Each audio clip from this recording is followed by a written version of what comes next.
श्रीमद्भागवत गीता महात्म्य चौथा अध्याय ज्ञान कर्म संन्यास योग। तीसरे अध्याय के श्लोक 4 से 21 तक में भगवान ने कई प्रकार के नियत कर्मों के आचरण की आवश्यकता बताई। फिर 30वें श्लोक में भक्ति प्रधान कर्म योग की विधि से मता आसक्ति और कामनाओं का सर्वदा त्याग करके प्रभु प्रीत्यर्थ कर्म करने की आज्ञा दी।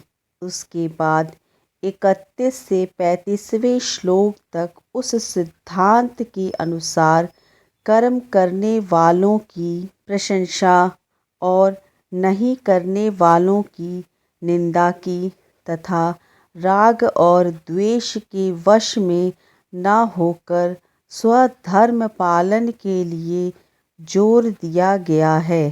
फिर 36वें श्लोक में अर्जुन के पूछने से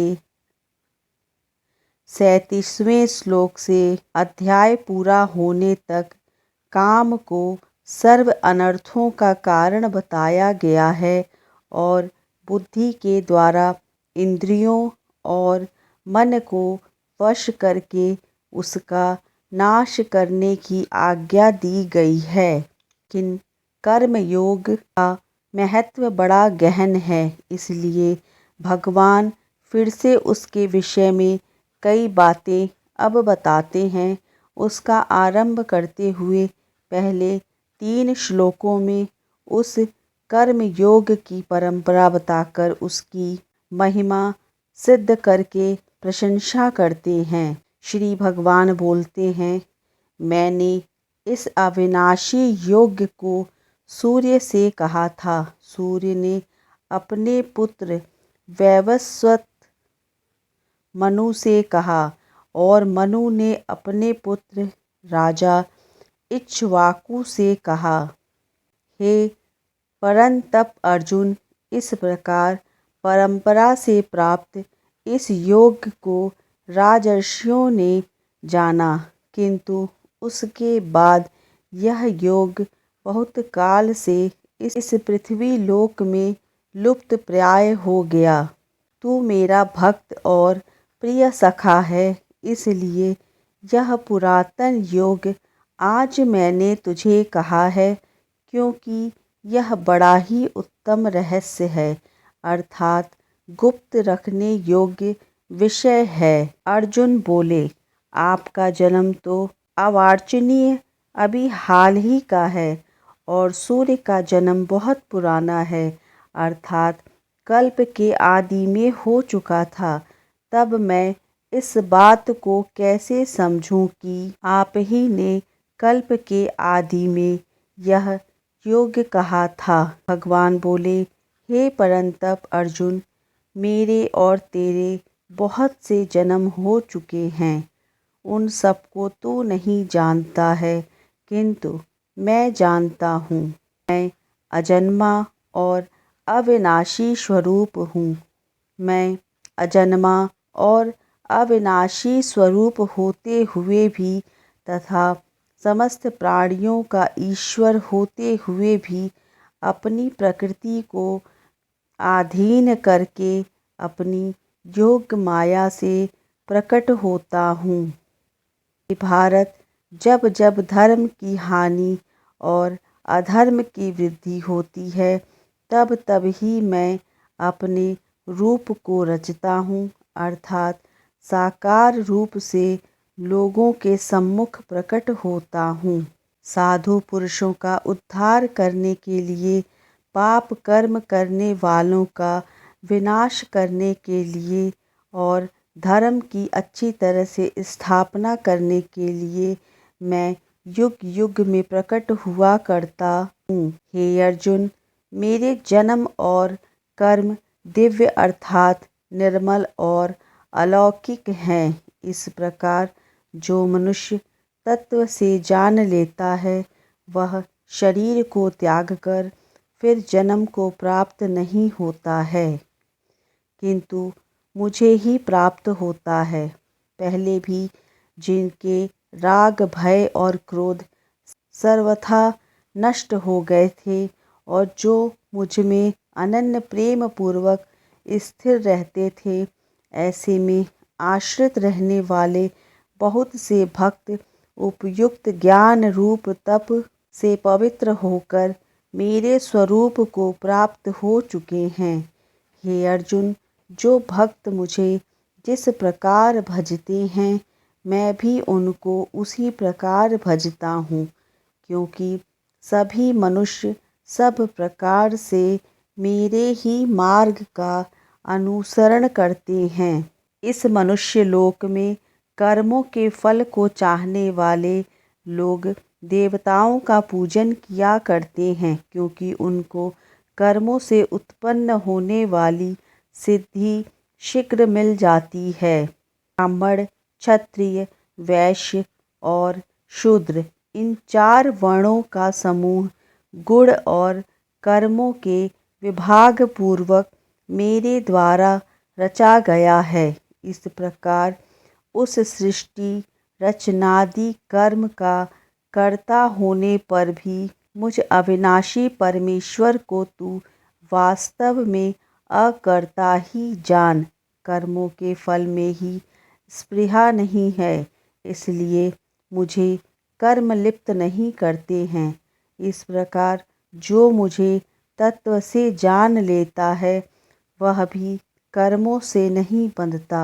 पूर्व काल में मुमुक्षुओं ने भी इस प्रकार जानकर ही कर्म किए हैं, इसीलिए तू भी पूर्वजों द्वारा सदा से किए जाने वाले कर्मों को ही कर। कर्म क्या है और अकर्म क्या है, इस प्रकार इसका निर्णय करने में बुद्धिमान पुरुष भी मोहित हो जाते हैं। इसलिए वह कर्म तत्व मैं तुझे भली भांति समझाकर कहूँगा, जिसे जानकर तू अशुभ से अर्थात कर्म बंधन से मुक्त हो जाएगा।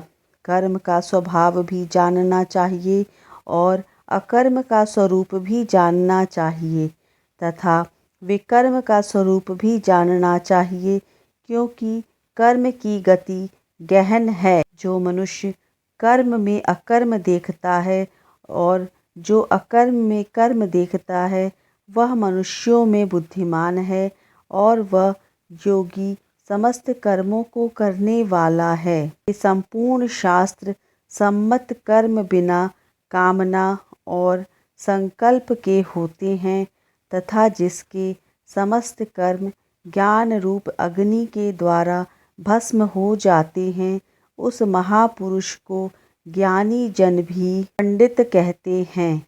जो पुरुष समस्त कर्मों में और उनके फल में आसक्त का सर्वदा त्याग करके संसार के आश्रय से रहित हो गया है और परमात्मा में नित्य तृप्त है, वह कर्मों में भली भांति रतता हुआ भी वास्तव में कुछ भी नहीं करता।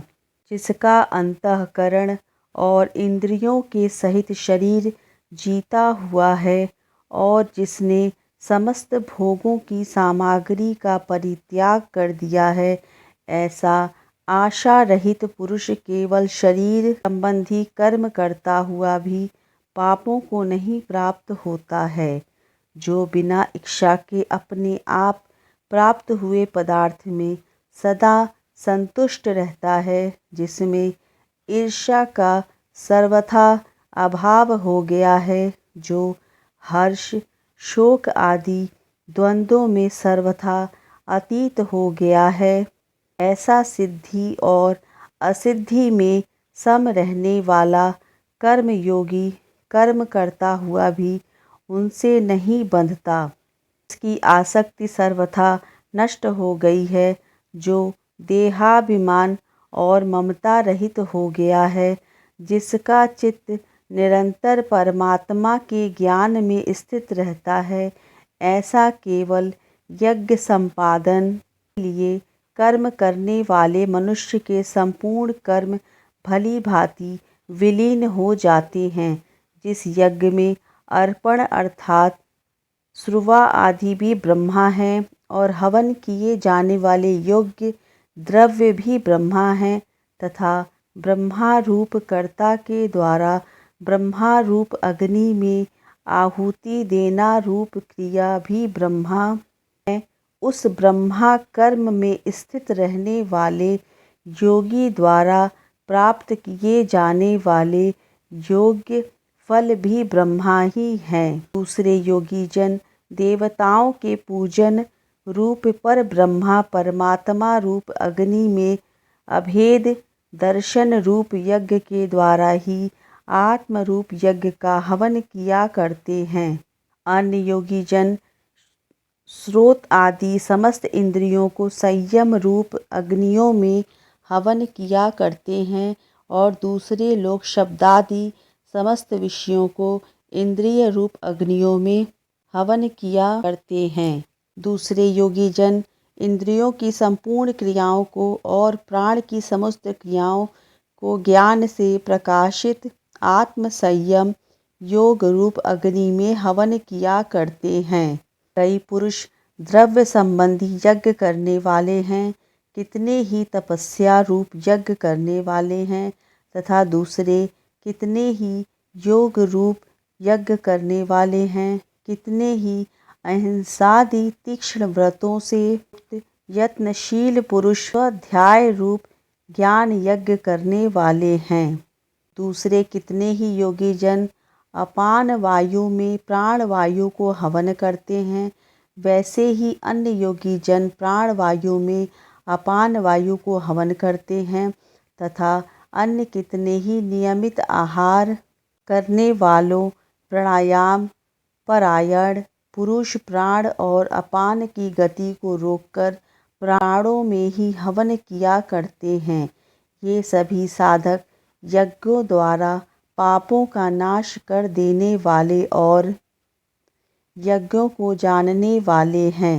हे कुरुक्षेत्र अर्जुन, यज्ञ से बचे हुए अमृत रूप अन्न का भोजन करने वाले योगी जन सनातन पर ब्रह्मा परमात्मा को प्राप्त होते हैं और यज्ञ न करने वाले पुरुष के लिए तो यह मनुष्य लोक भी सुखदायक नहीं है, फिर परलोक कैसे सुखदायक हो सकता है।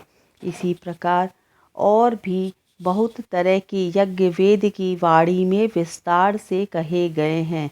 उन सबको तू मन इंद्रिय और शरीर की क्रिया द्वारा संपन्न होने वाला जान। इस प्रकार तत्व से जानकर उसके अनुष्ठान द्वारा तू कर्म बंधन से सर्वथा मुक्त हो जाएगा। हे परंतप अर्जुन, द्रव्यमय यज्ञ की अपेक्षा ज्ञान यज्ञ अत्यंत श्रेष्ठ है तथा यावन्य मात्र संपूर्ण कर्म ज्ञान में समाप्त हो जाते हैं।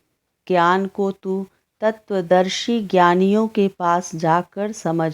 उनको भली भांति दंडवत प्रणाम करने से, उनकी सेवा करने से और कपट छोड़कर सरलता पूर्वक प्रश्न करने से वे परमात्मा तत्व को भली भांति जानने वाले ज्ञानी महात्मा तुझे उस तत्व ज्ञान का उपदेश करेंगे, जिसको जानकर फिर तू इस प्रकार मोह को प्राप्त नहीं होगा। तथा हे अर्जुन, जिस ज्ञान के द्वारा तू संपूर्ण भूतों को निःशेष भाव से पहले अपने में और पीछे मुझे सच्चिदानंद घन परमात्मा में देखेगा। यदि तू अन्य पापियों से भी अधिक पाप करने वाला है तो भी तू ज्ञान रूप नौका द्वारा निसंदेह संपूर्ण पाप समुद्र से भली भांति तर जाएगा। क्योंकि हे अर्जुन, जैसे प्रज्वलित अग्नि ईंधनों को भस्ममय कर देती है, वैसे ही ज्ञान रूप अग्नि संपूर्ण कर्मों को भस्ममय कर देती है। इस संसार में ज्ञान के समान पवित्र करने वाला निसंदेह कुछ भी नहीं है। उस ज्ञान को कितने ही काल से कर्म योग के द्वारा शुद्धांतकरण हुआ मनुष्य अपने आप ही आत्मा में पा लेता है। जितेंद्रिय साधन परायण और श्रद्धावान मनुष्य ज्ञान को प्राप्त होता है तथा ज्ञान को प्राप्त होकर वह बिना विलंब के तत्काल ही भगवत प्राप्ति रूप परम शांति को प्राप्त हो जाता है। विवेकहीन और श्रद्धा रहित संशय युक्त मनुष्य परमार्थ से अवश्य भ्रष्ट हो जाता है। ऐसे संशय युक्त मनुष्य के लिए न यह लोक है, न परलोक है और न सुख ही है। धनंजय, जिसने कर्म योग की विधि से समस्त कर्मों को परमात्मा में अर्पण कर दिया है और जिसने विवेक द्वारा समस्त संशयों का नाश कर दिया है, ऐसे वश में किए हुए अंतःकरण वाले पुरुष को कर्म नहीं बांधते।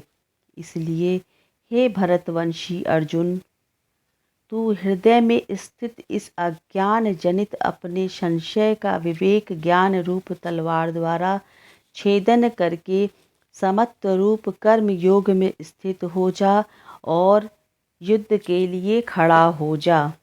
इस प्रकार उपनिषद, ब्रह्मा विद्या तथा योग शास्त्र रूप श्रीमद् भागवत गीता के श्री कृष्ण अर्जुन संवाद में ज्ञान कर्म संन्यास योग नामक चतुर्थ अध्याय संपूर्ण हुआ। श्रीमद् भागवत गीता के चौथे अध्याय का महात्म्य इस प्रकार से है कि भगवान कहते हैं, प्रिय, अब मैं चौथे अध्याय का महात्म्य बतलाता हूँ, सुनो।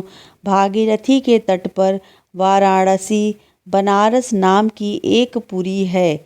वहाँ विश्वनाथ जी के मंदिर में भरत नाम के एक योगी निष्ठ महात्मा रहते थे, जो प्रतिदिन आत्मचिंतन में तत्पर हो आदर पूर्वक गीता के चतुर्थ अध्याय का पाठ किया करते थे।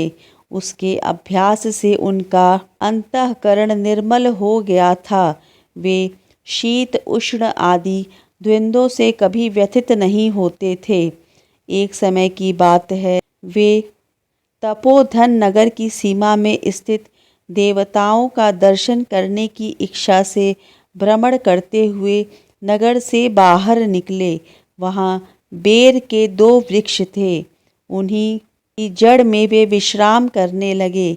एक वृक्ष की जड़ में उन्होंने अपना मस्तक रखा था और दूसरे वृक्ष के मूल में उनका पैर टिका हुआ था। थोड़ी देर बाद जब वे तपस्वी चले गए, तब पेड़ के वे दोनों वृक्ष 5-6 दिनों के भीतर ही सूख गए। उनमें पत्ते और डालियां भी नहीं रह गईं। तत्पश्चात वे दोनों वृक्ष कहीं ब्राह्मण के पवित्र गृह में 2 कन्याओं के रूप में उत्पन्न हुए। वे दोनों कन्याएं जब बढ़कर 7 वर्ष की हो गईं, तब एक दिन उन्होंने दूर देशों से घूमकर आते हुए भरत मुनि को देखा। उन्हें देखते ही वे दोनों उनके चरणों में पड़ गईं और मीठी वाणी में बोली, मुने, आपकी ही कृपा से हम दोनों का उद्धार हुआ है। हमने बेर की योनि त्याग कर मानव शरीर प्राप्त किया है। उनके इस प्रकार कहने पर मुनि को बड़ा विस्मय हुआ। उन्होंने पूछा, पुत्रियों, मैंने कब और किस साधन से तुम्हें मुक्त किया था? साथ ही यह भी बताओ कि तुम्हारे बेर होने का क्या कारण था, क्योंकि इस विषय में मुझे कुछ भी ज्ञान नहीं है। तब वे कन्याएं पहले उन्हें अपने बेर हो जाने का कारण बतलाती हैं। वे बोली, मुने, गोदावरी नदी के तट पर छिन्न पाप नाम का एक उत्तम तीर्थ है, जो मनुष्यों को पुण्य प्रदान करने वाला है। वह पावनता की चरम सीमा पर पहुँचा हुआ है। उस तीर्थ में सत्य तपा नामक एक तपस्वी बड़ी कठोर तपस्या कर रहे थे।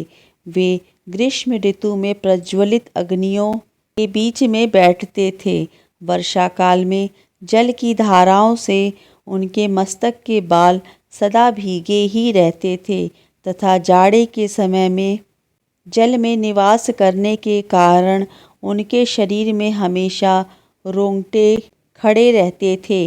वे बाहर भीतर से सदा शुद्ध रहते, समय पर तपस्या करते तथा मन और इंद्रियों को संयम में रखते हुए परम शांति प्राप्त करके आत्मा में ही रमण करते थे।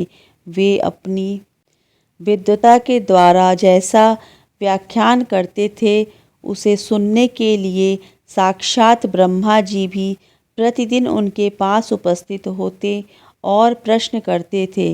ब्रह्मा जी के साथ उनका संकोच नहीं गया था, अतः उनके आने पर भी वे सदा तपस्या में मगन रहते थे। परमात्मा के ध्यान में निरंतर संलग्न रहने के कारण उनकी तपस्या सदा बढ़ती रहती थी। सत्य तपा को जीवन मुक्त के समान मानकर इंद्र को अपने समृद्धशाली पद के संबंध में कुछ भय हुआ।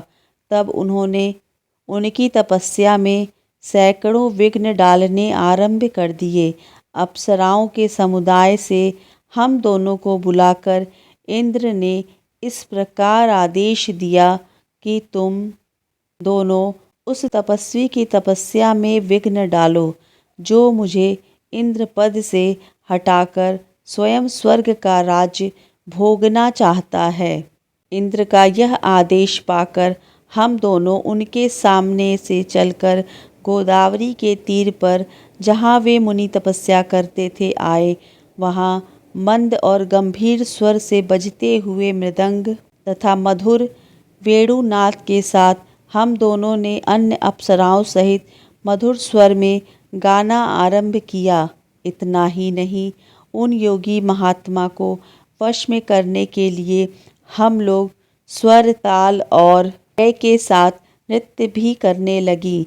बीच बीच में ज़रा ज़रा सा आंचल खिसकने पर उन्हें हमारी छाती भी दिख जाती थी। हम दोनों की उन्मत्त गति काम भाव का उद्दीपन करने वाली थी, किंतु उसने उन निर्विकार चित्त वाले महात्मा के मन में क्रोध का संचार कर दिया।